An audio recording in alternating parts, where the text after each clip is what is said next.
everybody, St. Paul here in the historic Creation Audio Studios. And guess what? It is episode 49 of Music on the Run. And my guest, Tommy Barbarella. Before we get started here, do me a favor. Wherever you got this podcast, make sure you subscribe, give us a rating, and if you have time and like what you're hearing, make sure you write a review. It really helps us get the word out so we can have a lot more people coming to the party. Hey everybody, I'm St. Paul Peterson. Prince gave me that nickname, and I've been lucky enough to tour with people like the Steve Miller Band, Kenny Loggins, Peter Frampton, Donny Osmond, to name a few. And when I'm not playing music, I love to run. And this is a podcast about how we stay healthy on the road, physically, mentally, and with our families. Welcome to Music on the Run.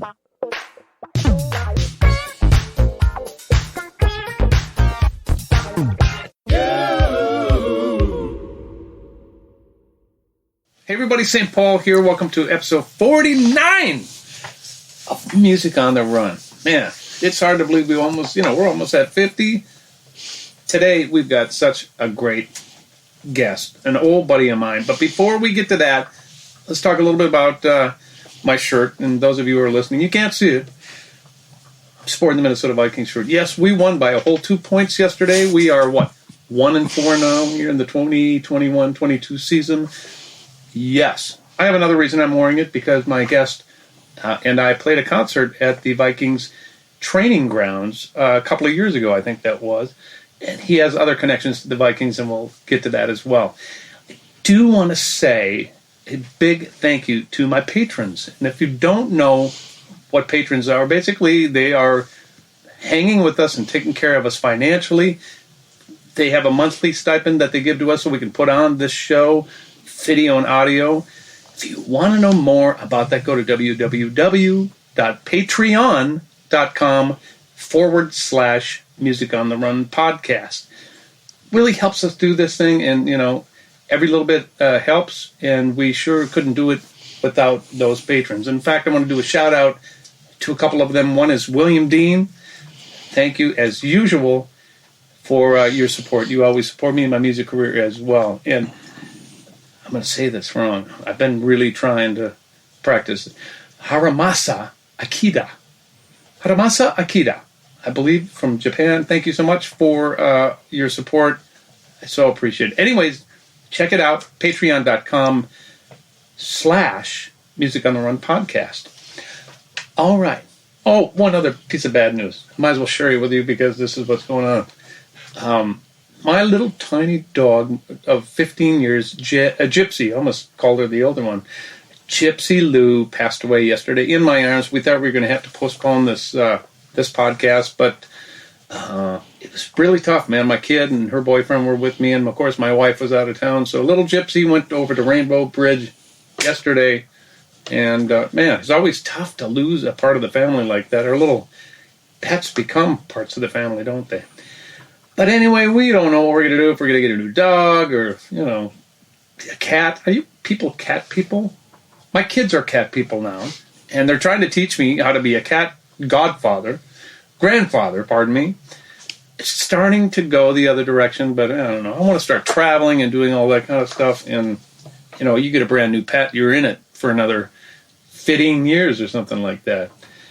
Anyways, we love our little animals, don't we?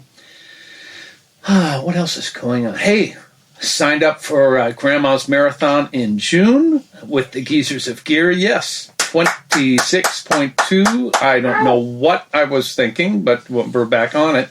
Got a little. You can be like a year older then. Yeah, it's not bright, is it? And we are all ready to go. We've got, how many? 4 of us signed up. 2 for the marathon and 2 for the half? Yeah. Okay. Davide is sitting here. Davide is one of the Geezers of Gears and happens to be the producer of the show.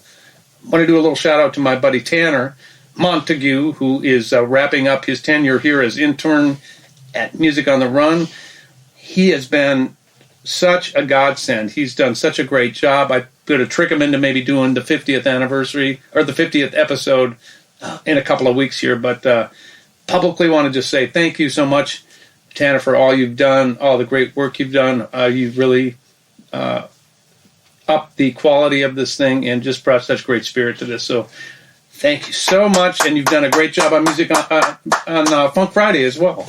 Yeah. So, and he's sitting over here as well. I'm pointing right at him. Thanks, buddy. I appreciate it. Okay, actually, this is all about me. You're never going to get on the show, Tommy. I got to go now.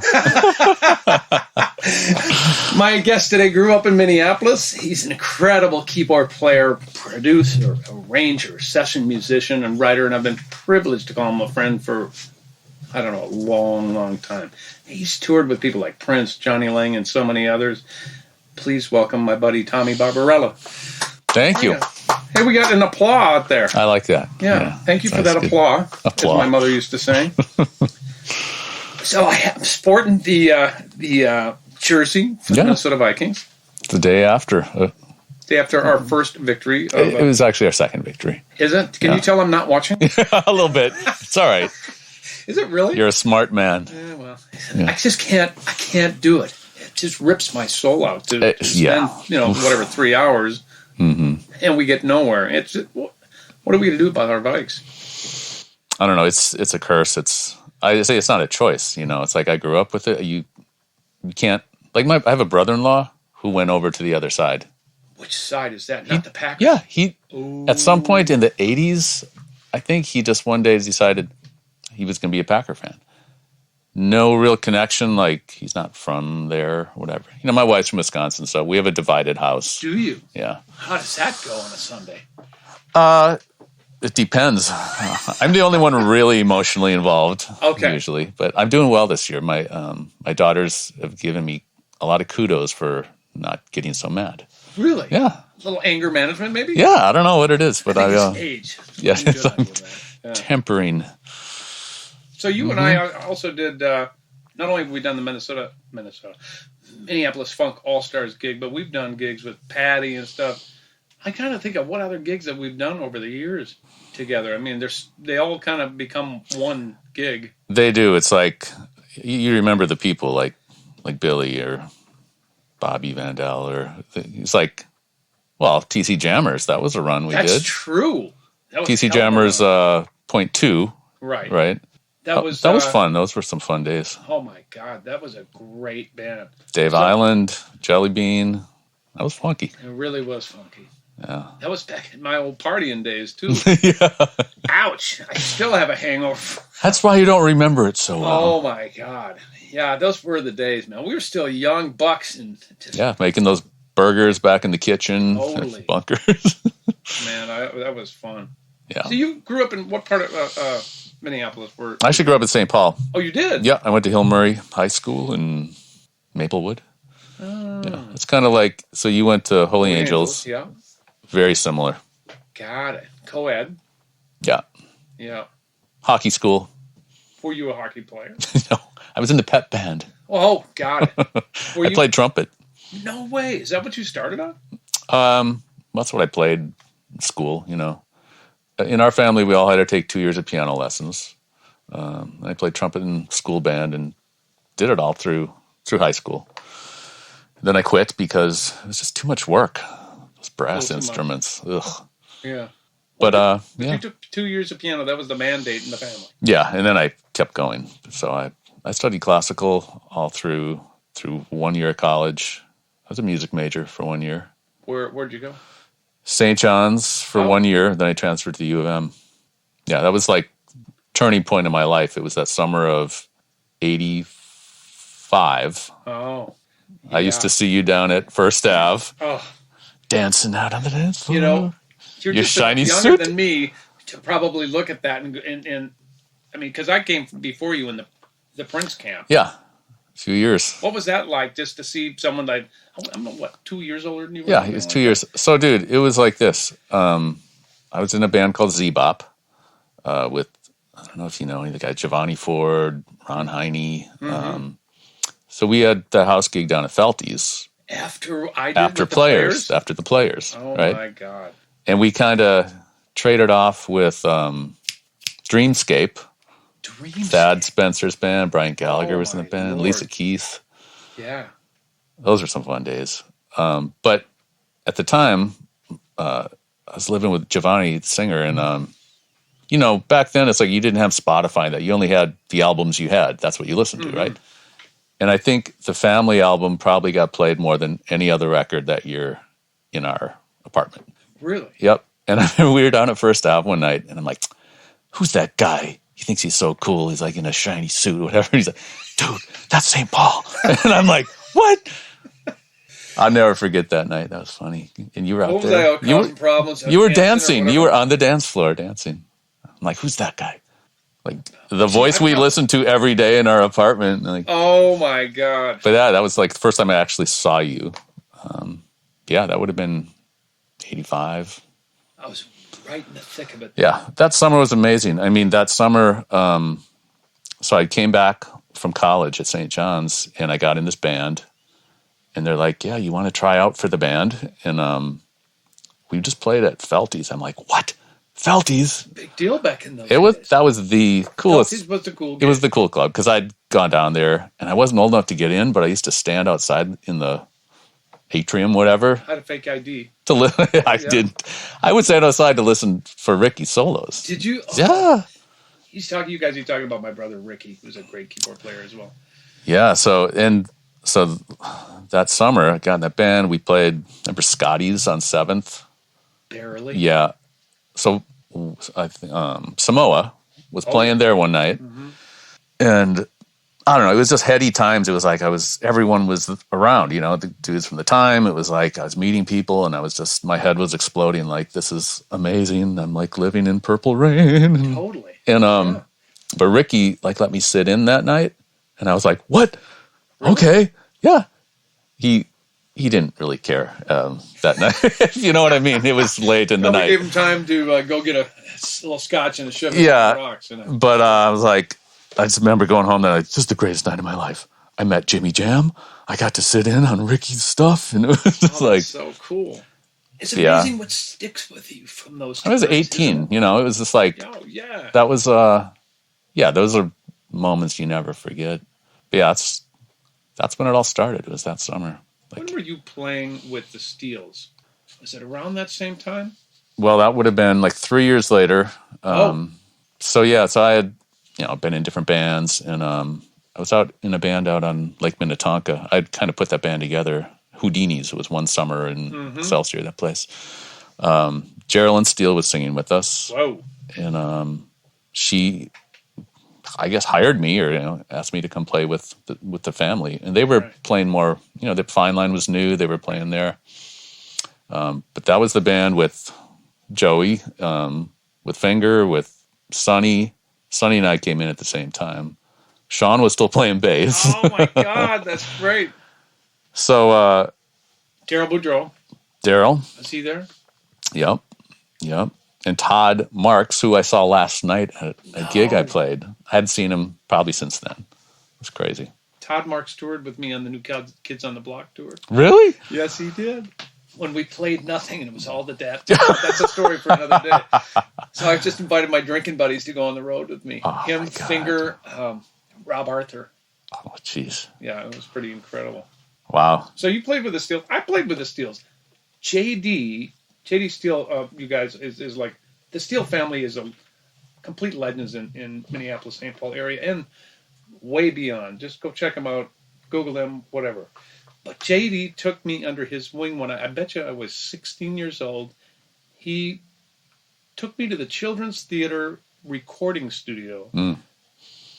I'll never forget the song. It was called Find Yourself Another Man. Find yourself another man. This kind of love I just can't stand. Doesn't that sound like a JD song? Yep. So, but I played all the instruments. He just let me go and kind of showed me around what that whole thing was like. So the Steels were so instrumental in bringing me along, not only my own family, but them as well. Yeah. And they came from Gary, Indiana, I believe, up here in late 70s, early 80s, something like that. I don't know that year. I'm making that up right now. Go fact check me. Probably early 80s, yeah. I actually spent a night at their parents' home in Gary. We played a show down in Chicago, like a college gig or something, and then we stayed in Chicago. And then I don't know why, but the next night we ended up sleeping, crashing at their parents' house in Gary. And the next morning, JD got up. He wanted to go visit the high school, like he went to see his teacher stuff. And Finger went with him. No. And he, there were no white people in Gary at that time. I mean, it's late 80s. But Finger was just like, all the kids were pointing at me like they'd never seen a white person in person before. Wow, really? But, yeah. But great family. And JD, yeah, same for me. Like, I had a 4-track at my house, and Daryl would come over and we'd write a lot of songs. We actually wrote their first Christmas show in my studio. It's probably 89, 88. Maybe it was 88. And I'll never forget, my parents came to that show, and it was super fun. I'd never heard gospel singing up close, like in the space, like, and they're so powerful. But yeah, they took me under the wing, and I remember JD met my parents that night, and he's like, "Your son has a great career ahead of him."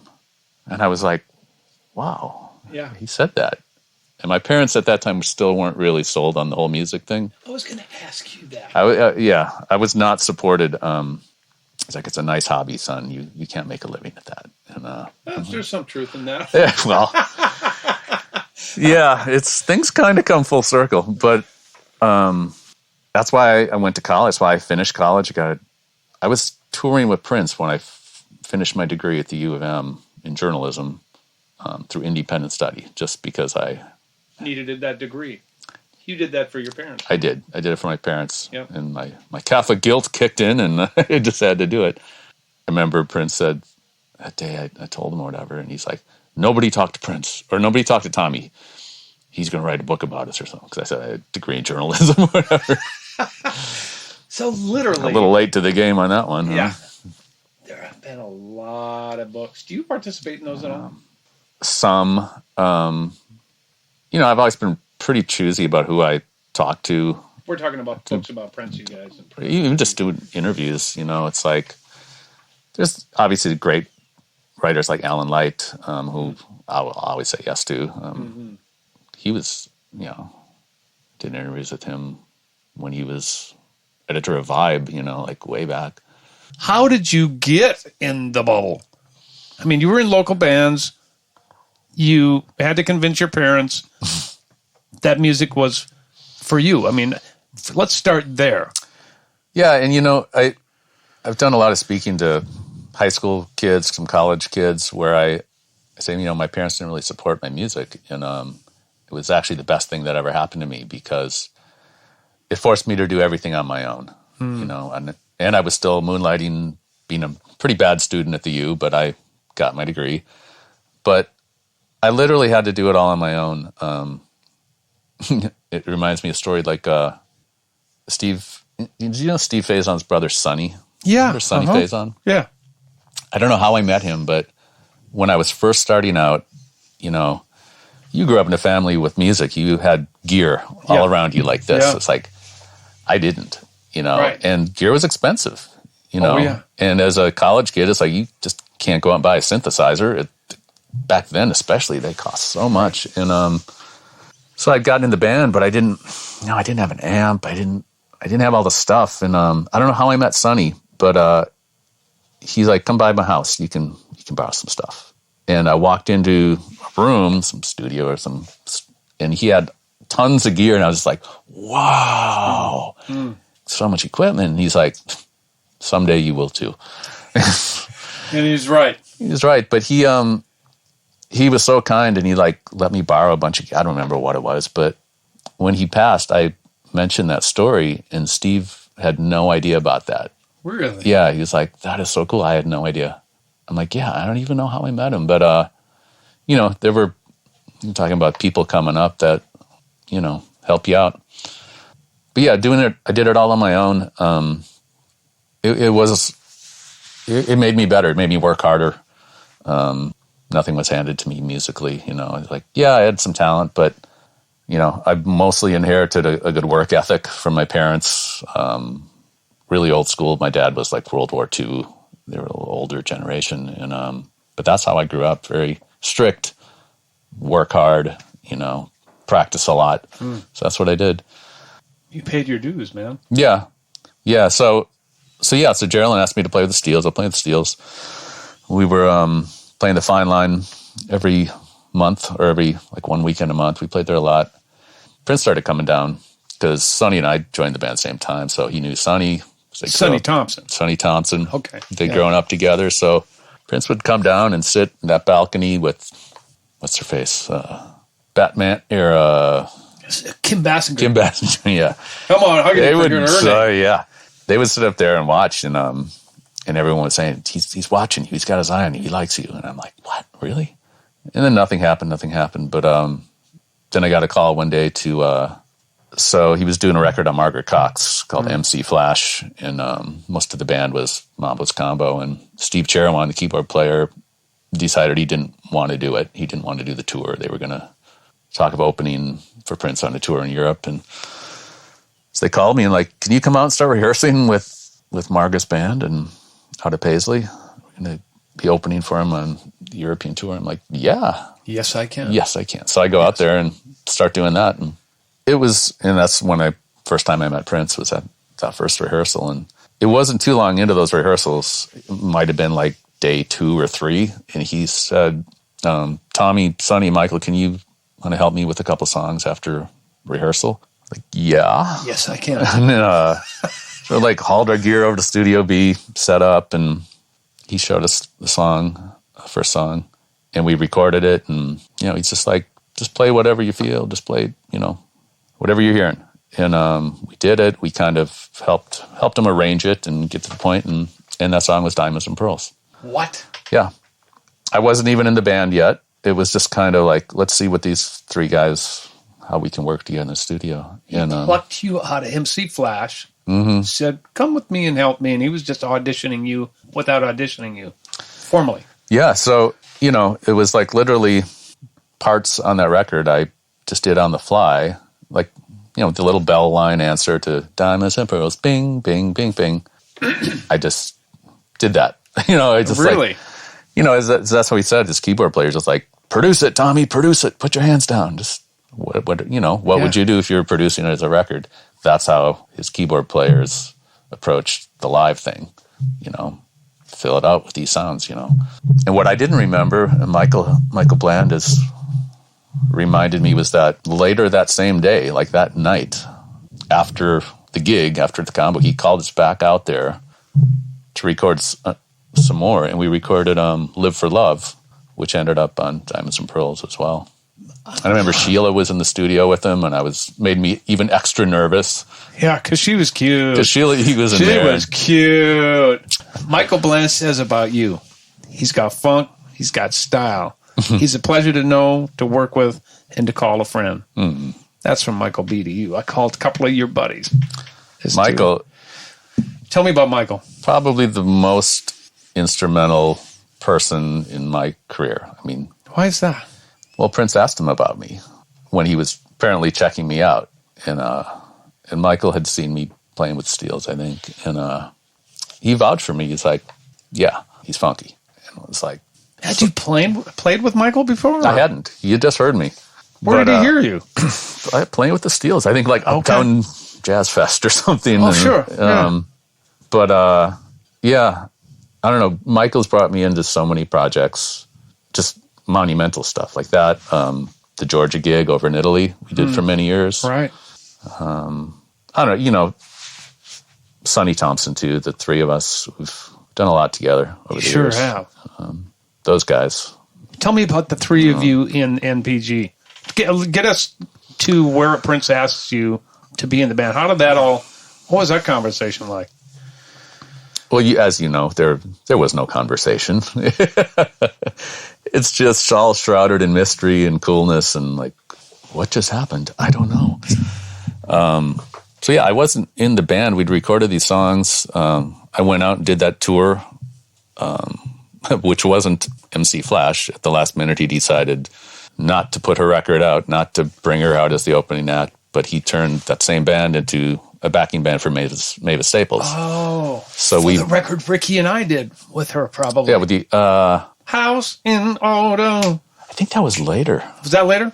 96, I think we did. 94. This was Jaguar. Okay.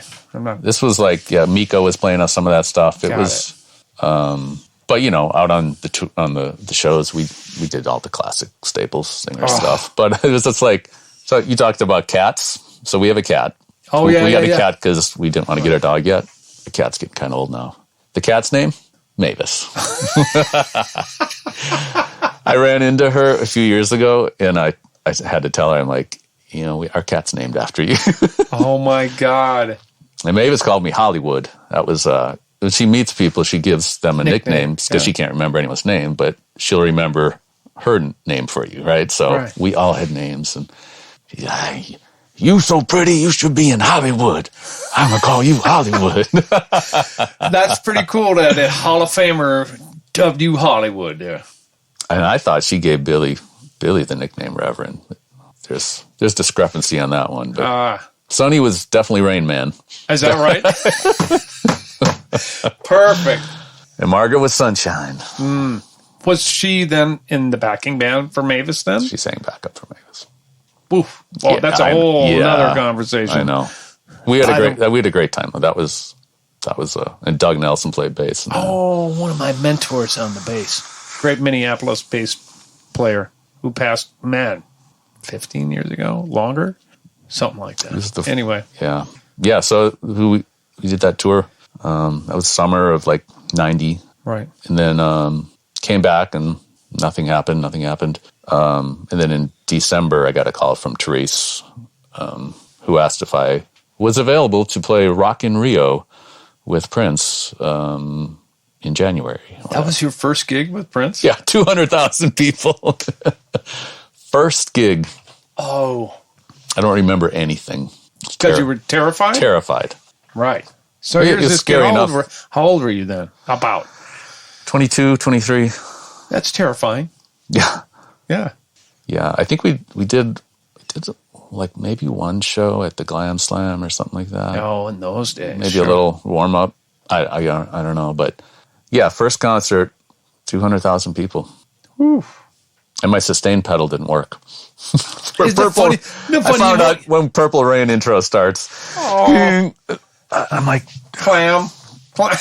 Not even clam, but isn't that funny? What you remember from that is that the trouble that you went through. Instead of looking out there and going, I'm really here in front of these many people. It's hard. It was hard to enjoy a lot. A lot of the gig was hard to enjoy because, you're often on nerves and pins and needles because of him, because of the pressure of the gig and not screwing up. And, there was no safety net back then. There were no tracks. There were, it was, and he relied heavily on the keyboard player, Oh, yeah. In those first 2 years, Rosie Gaines was the other keyboard player, who, amazing singer, but she wasn't, and she could play some funky organ stuff. Right. She's a great church player. But all those other hundreds of parts were coming from me. Yeah. Right. Yeah. What was the conversation like? Because I know when I was doing the family and Billy Carruthers was playing keyboards for us, he came up to him and said something to the fact, he's playing all these Claire Fisher arrangements. He's like, well, how come you're not using both hands right now? Yeah. Because it doesn't call for it right now. Well, yes, it does. Double it on a keyboard below. Right. Did he pull that kind of stuff on you? Yeah, he never wanted to see you playing with one hand. It was like, what's your other hand doing? And then he would give you another part. And it would be a great funky part or whatever. Of course. But often hard to do at the same time, but you worked it till you did it. Yeah. And then you're juggling 5-6 parts and then he asked for another one. I'm like, well, I can't. I'm already doing this. Figure out a way. And then it's like, okay, so if I hold the sustain pedal with this, if I split this keyboard and this and add another sound here, I can. So, a song like Diamonds and Pearls, I was covering like 9 parts at once. Yeah, I remember there was a specific rehearsal when the pressure was just crazy. We were about to debut that song, back when national television was a thing, when it was just networks. And we were performing it for the first time. I don't think it was out yet as a single. The record wasn't out yet. And we performed it at, I think it was Special Olympics, Metrodome, big, huge thing. But it was broadcast. It was like national television. So it was live. And, I kept clamming some certain things at the rehearsal. It was like, because it was literally trumpets, bells, mayhem. Organ. It was crazy. Right. And choreography. And look cool, by the way. Yeah. Mm-hmm. And look effortless like him, Right. And he had me stay after rehearsal and keep practicing my parts. Like you were in school. Yeah. That first year was pretty rough. He was rough on me. What was his inspirational style?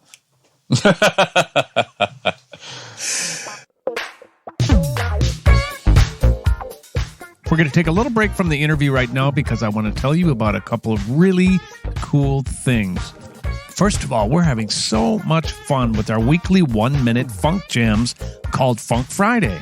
We've had so many world-class musicians on Funk Friday, including members of the Steve Miller Band, Fleetwood Mac, Daryl Hall and John Oates, Earth, Wind & Fire, just to name a few. You can check that out on all of our social media, but you can also see it on our YouTube channel. I also want to take this opportunity to thank all of our members who have supported us on Patreon. Don't know what Patreon is? Go to www.patreon.com/Music on the Run podcast, and there you'll get all sorts of information on how you can financially help us produce this podcast. There are all kinds of incentives listed there on the website, and there are many different levels on how you can become involved. We could not put on this podcast without our patrons. All right, let's get back to the interview. What was his inspirational style? I set you up. I want to hear how you answer that one. Well, like Michael says, fear is the great motivator, But you said that in another interview, and I think it's okay that you bring that up. That whole camp did that. Yeah. And to let you off the hook, I've said that a million times. When I walked into the second coming of the time, Jesse ruled that thing like a James Brown gig. Yeah. Oh, you suck. You playing. And I love Jesse now, 35 years later, but he was awful to me. Was that kind of the same? That's how he inspired you? I guess. Yeah.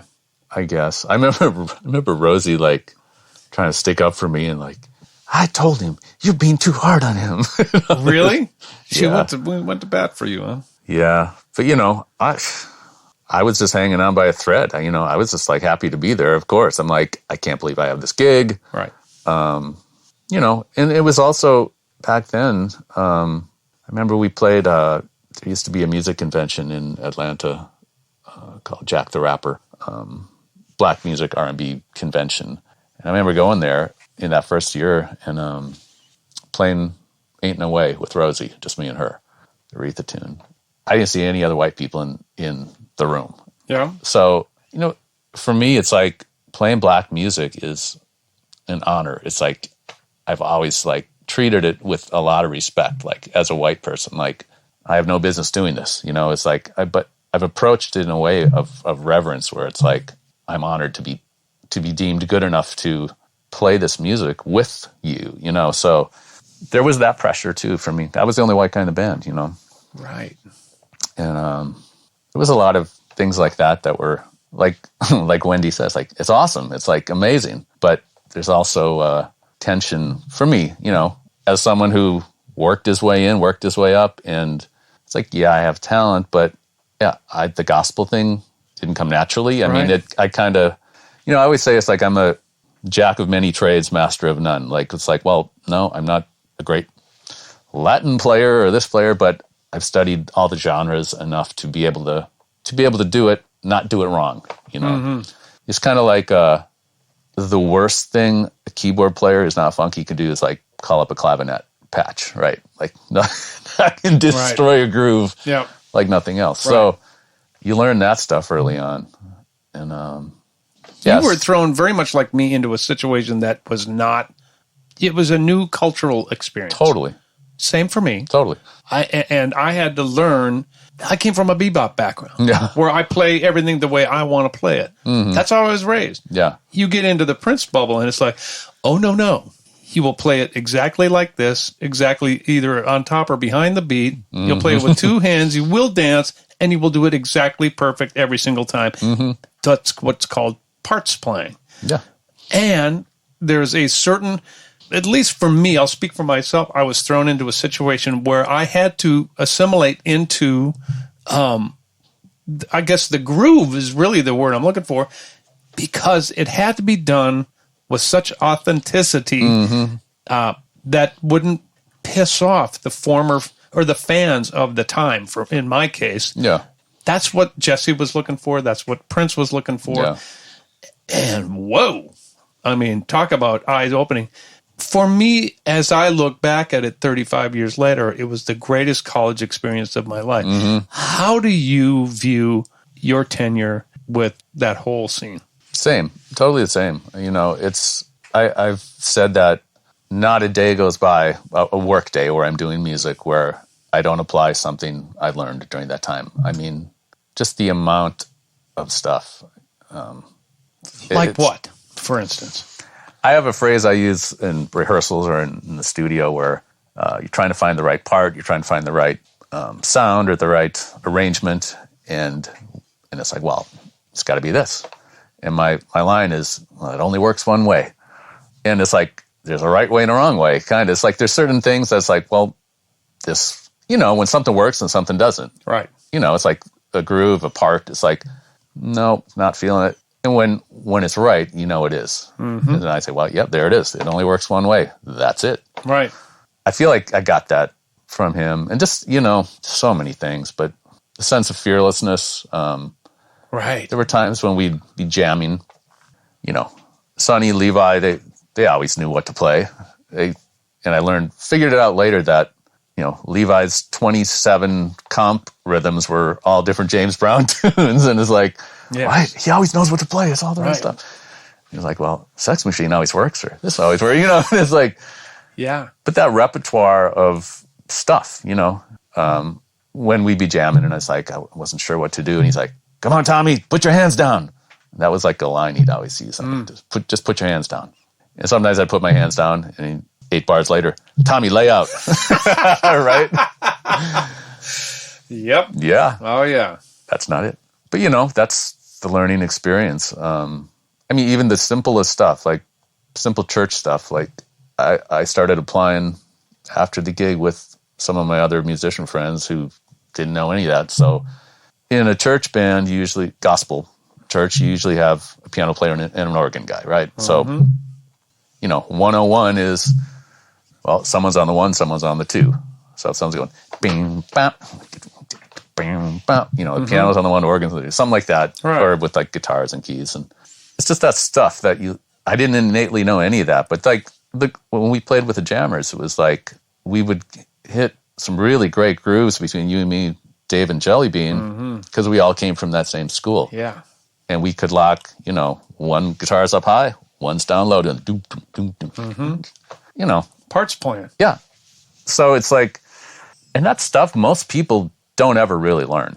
And you can't really teach them that. I don't think, unless you're, let me rephrase that. We were taught that. Yeah, we were. But we were taught that by a camp that was like, learn or die. Yeah.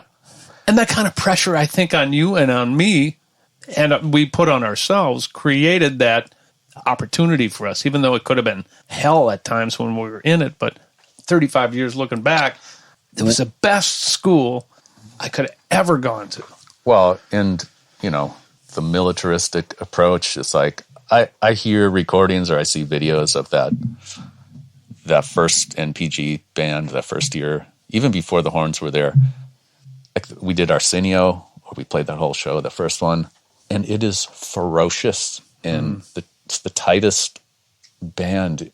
It's not just tight either. It's just like there's an intensity to it that is every note your life depends on, and it kind of did at the time.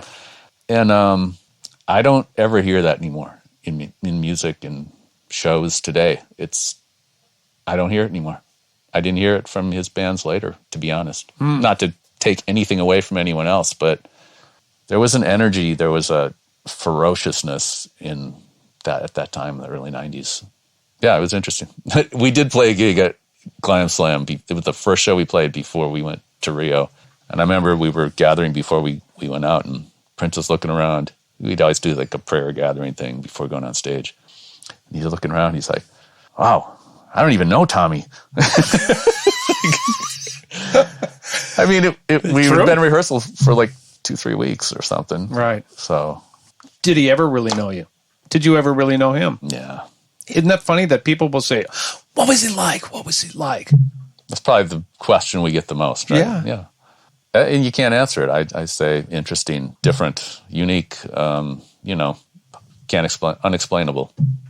Enigma. I don't know. Yeah, I don't know about you, but I had a very boss-employee relationship with him for my little tenure there in the 80s. Now, later, it was different because he couldn't have his thumb on me. And I feel we got along way better once I was out of the bands. Yeah.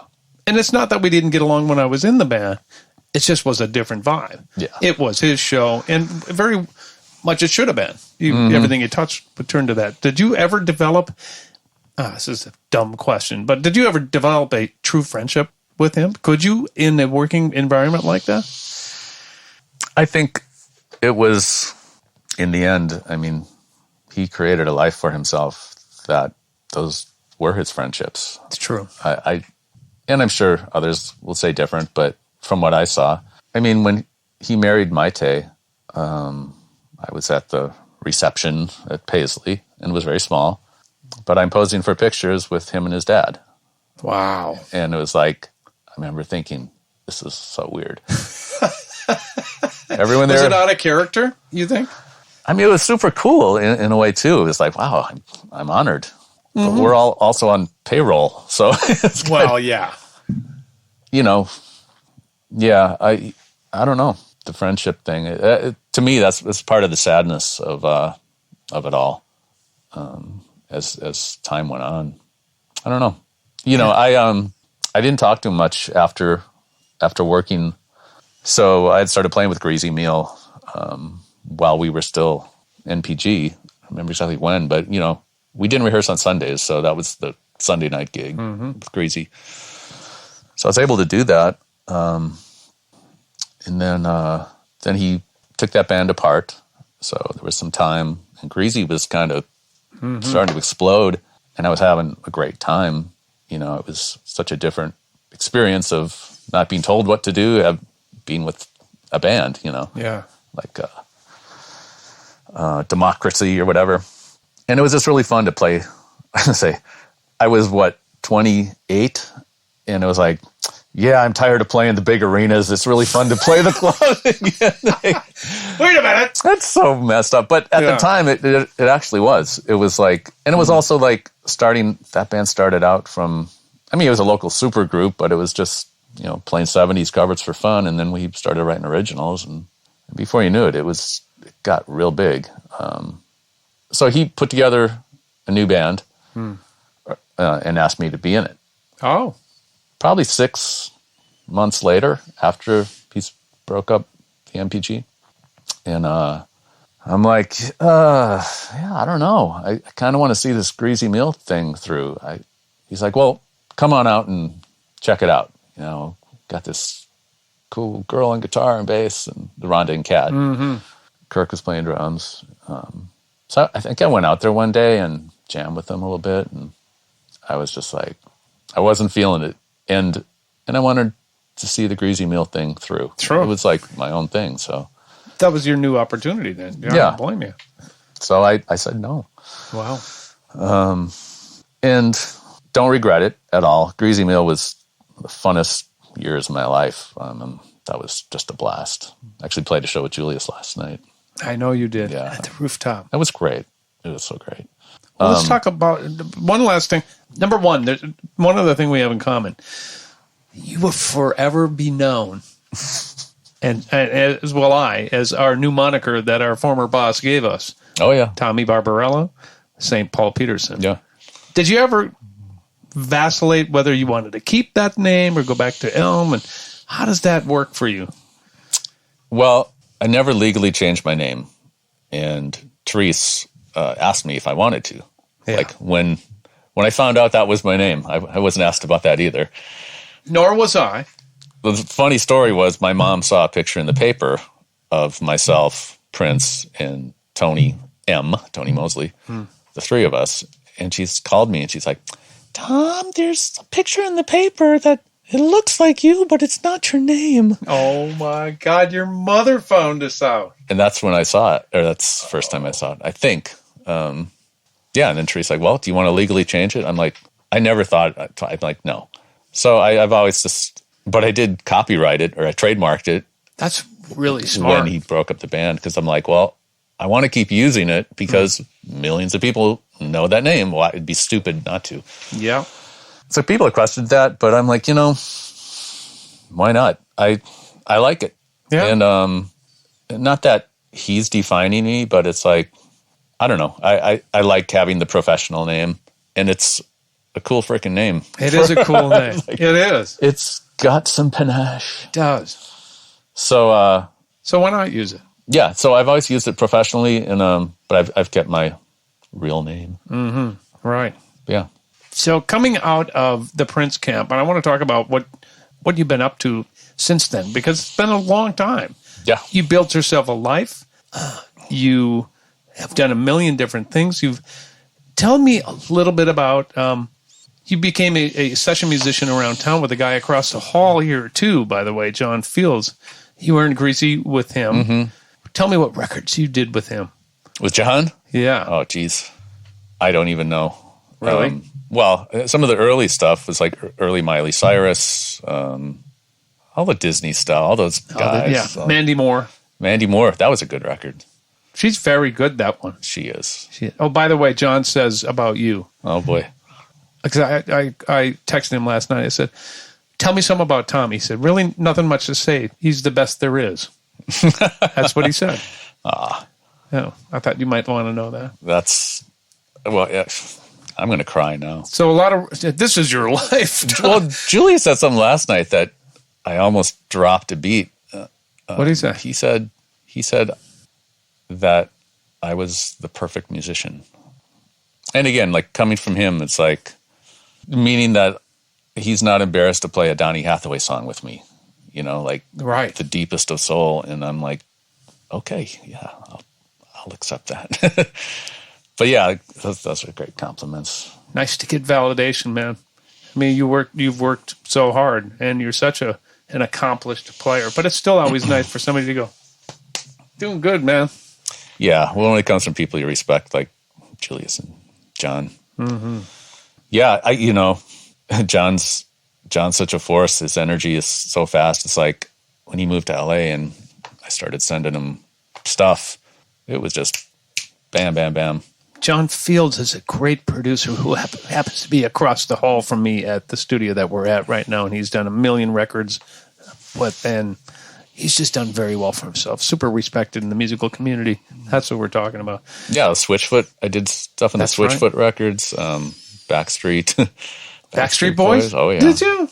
I auditioned for them once. Really? I did not get the gig, but I auditioned. Yes, I did. I did a string arrangement on the records, and then I ran into him in Italy, when I was doing the Georgia gig, and it was right after I'd done that, and the record came out, and, I'm like, hey, I did the string arrangement on the song on your record, and they're like, yeah, I think I saw your name in the credits. It's like, I never met. Hey, well, that's better than piss off. Yeah. What did you do after the Prince camp? Tell me about your time. You worked for an agency for a while, yeah, right? So the Greasy Meal thing was a constant, and during that time I joined, started doing jingles, a place called Ash and Spencer, and this was called the heyday of jingle work.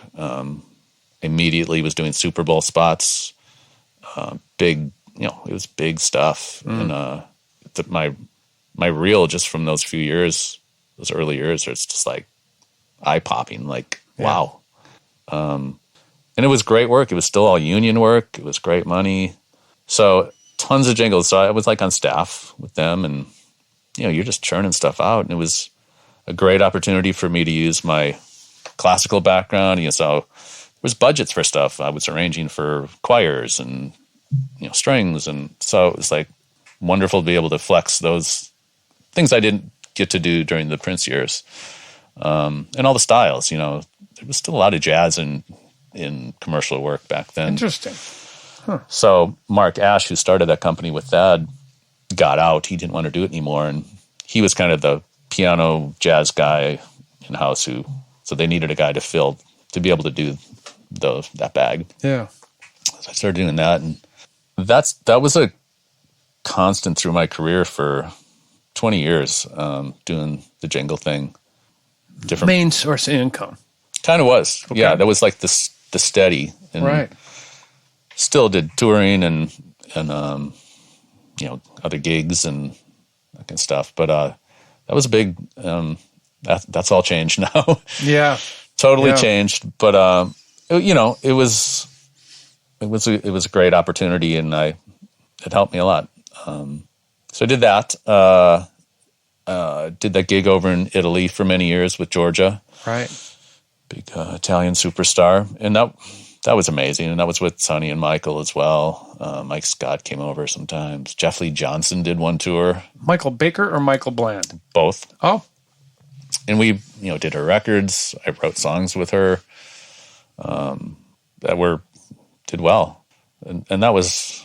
And I remember talking about turning down gigs. I remember I took that gig after when Dave Barry was MD for Janet.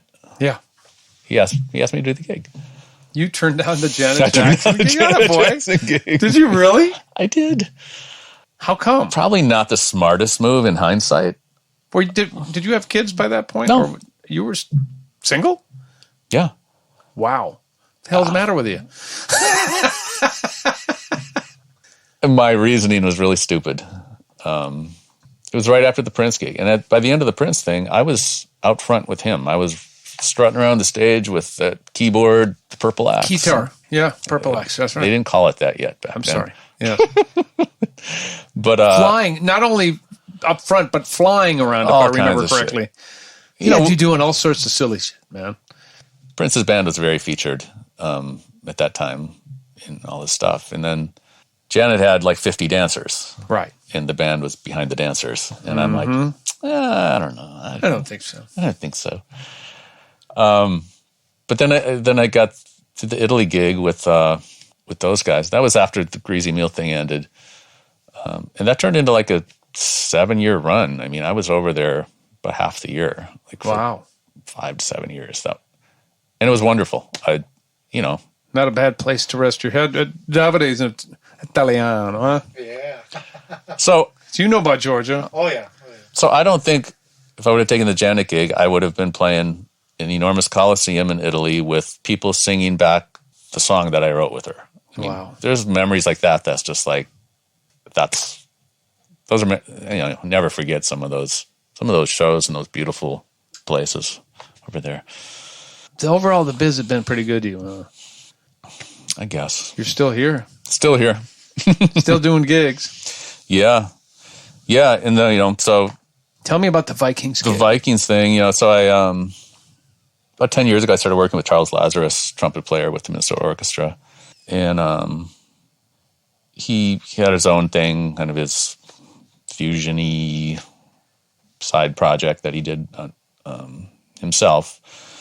But he also did shows like with the orchestra. So I thought this would be a good relationship to start working with him. And as I started working with him more, we would do shows with the orchestra. I got the opportunity to start doing some arrangements for the orchestra for some of his shows. Whoa. And it was like, yes. Yeah. So I kind of got to hone my arranging chops, hearing it played back by one of the world's greatest orchestras. Man. And, How great is that? it was like a chart here and there. And then when Prince passed, they asked me to do the Purple Rain arrangement that they did. Javita and the Steels did, man. Mm-hmm. Right. And for me, that was like a super high point of my life where it was like, I got to arrange for the orchestra. They recorded it. And the Steels are singing it. And it was like my whole career kind of full circle. Mm-hmm. And then a couple years later, the next year, I arranged an entire show for the orchestra, for Charles Lazarus with the orchestra featuring the Steels. Like 22 charts or something, like the whole program. So, yeah. And then more recently, they asked me to write this piece for the The Vikings. What do they call it? Symphony of the North. Yes, Symphony of the North. It's cool. If you haven't seen it, go check it out. You have to find it on YouTube or whatever. But they play it as the players are coming in, right? Yeah, so they gave me tickets to that first game, first home game, and louder than shit in there. It's just like, ugh, but it's like pretty powerful. That's my song. It was pretty fun. So yeah. Tell me about the greatest job you've got, and that's being hubby and dad. Tell me about your family. Yeah, so my wife and I've been married 15 years. Congratulations. Together 20 years, I think. 3 kids, 2 girls, 13, 15, and 21-year-old son. I'm sorry, 23-year-old. It's hard to believe, isn't it? They keep getting older. I know, man. Yeah, it's amazing. You know, I got off the road when my youngest was 1. I was touring with Johnny Lang at the time. Be going out for a month or so at a time, coming back for a few days, and I come back and my youngest was looking at me like, "Who's this guy?" And I'll never forget. It was 4th of July. I was home for like a day and a half, and we had to fly out like at 5 o'clock on the 4th of July. So it's like I did we have a neighborhood morning 4th of July thing, which is pretty cool. I did that. And I had to leave and say goodbye. And we flew into Denver, and as we were coming in, they're looking out the window and seeing the fireworks, and I just got so sad. I'm like, I should be with my family right now. I want to be laying in a blanket, watching fireworks with my family. And that's the moment I decided, can't do this anymore. Yeah. I want my kids to know who I am. So I kind of made that conscious choice, and turned down some other big gigs after that too. Maroon 5. Did you really? You know who got the gig though? Who? PJ Morton. Oh, really? Yeah. Interesting. By you turning that down, you probably helped him out. You know. I think that's who got it. But yeah, it was like a 2-year commitment, 2-year tour. It was just like, I'm sure. And I told who was 1 at the time, and now she's 13. I told her about that the other day. She's like, "You did what?" Like, yeah, all for you. Yeah. Again, good decision, man. Don't regret anything. Good decision. And now, they grow up so fast, and now it's like you only get one shot at that. Boy, and that's why I said it's the most important gig you'll ever have. Yeah. It really is. And you still live in the neighborhood. You're involved in playing at church, man. That you're a man of faith. Mm-hmm. And you said Catholic guilt earlier, and I know you and I go to the same church, so it's always fun to see your face there. And we've done some stuff there together. So it's always good to know that you're there, because I know the music's going to be good. And that's where I raised my kids, in that church, St. Joan of Arc in South Minneapolis. Yeah. What else is left? What else do you want to do, man? Well, there's one thing I really want to do, and project that's super close to my heart. So my older daughter, the 15-year-old, she has something called Williams syndrome, which is a super rare genetic condition. And she's very unique. People with Williams syndrome are, they say they're the happiest people in the world. They're very outgoing. They're very social, super social, and super musical.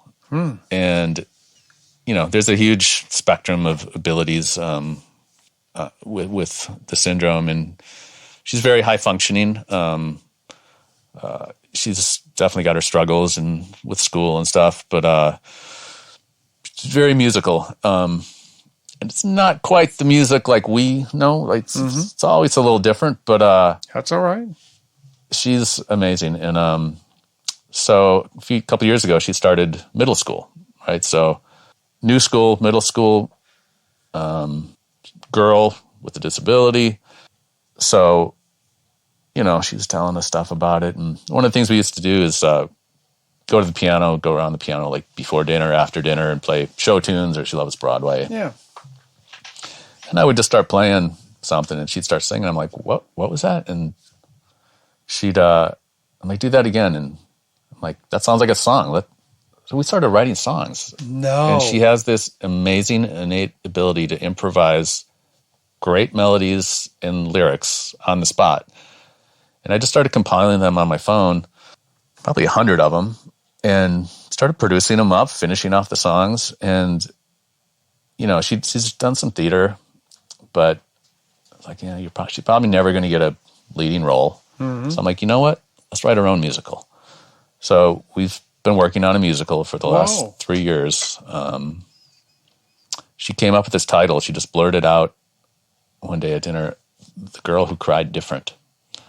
And I'm like, oh, what a great title. My God, that's the perfect title. That is a great title. So it's all about, you know, middle school, being a girl, new school, mean popular girls, boys, catty stuff, all this, the horrible stuff that is middle school. Right. You know, so we've been working on that, been talking to people about it.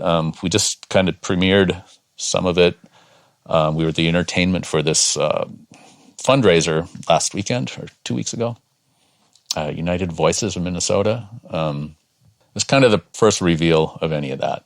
And but that's something I want to see through in however that's going to end up. But there's something about it and that I can't let go of. And obviously it's a wonderful thing for her and I to do together. And, you know, talk about leaving a legacy. And it's like, well, I could do all the sessions or whatever, but it's like, if I finish this with her and this is like something we leave behind as a piece of work, it's like, that's a real thing that I can be proud of. And so, yeah, that's the thing that's kind of I'm most passionate about right now. How close are you? The music's good. Okay. But we got to find someone to write the book, as they call it. But pieces are in place. It's hard. It's like, it's kind of, you know, you juggle all these different projects as a freelance guy, and unfortunately that kind of ends up at the end of the line most days. But slowly but surely, it's going somewhere, I think. What a beautiful legacy that would be for you and your family, man. Really. And I was just like, love taking on another, you know, like when I started arranging for orchestra, it's like I ran into someone, educator, I can't think of his name.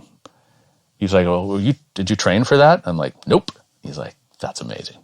Well, you throw yourselves into situations where you can't do anything but learn, because you always do quality work.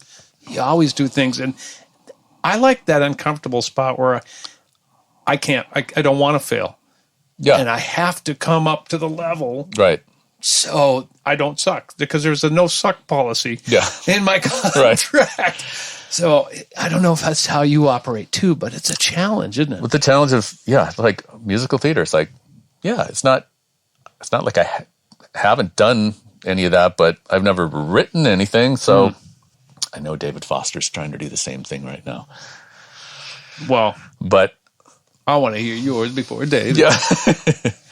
Brother, thank you so much for taking the time to come on the show. It's fun to, sometimes when you get to this age, you got to book a gig or a podcast just to hang out with each other. Because life is nuts, and I know how busy you are, so thank you for taking the time out. Yeah. Well, you got quite a setup here.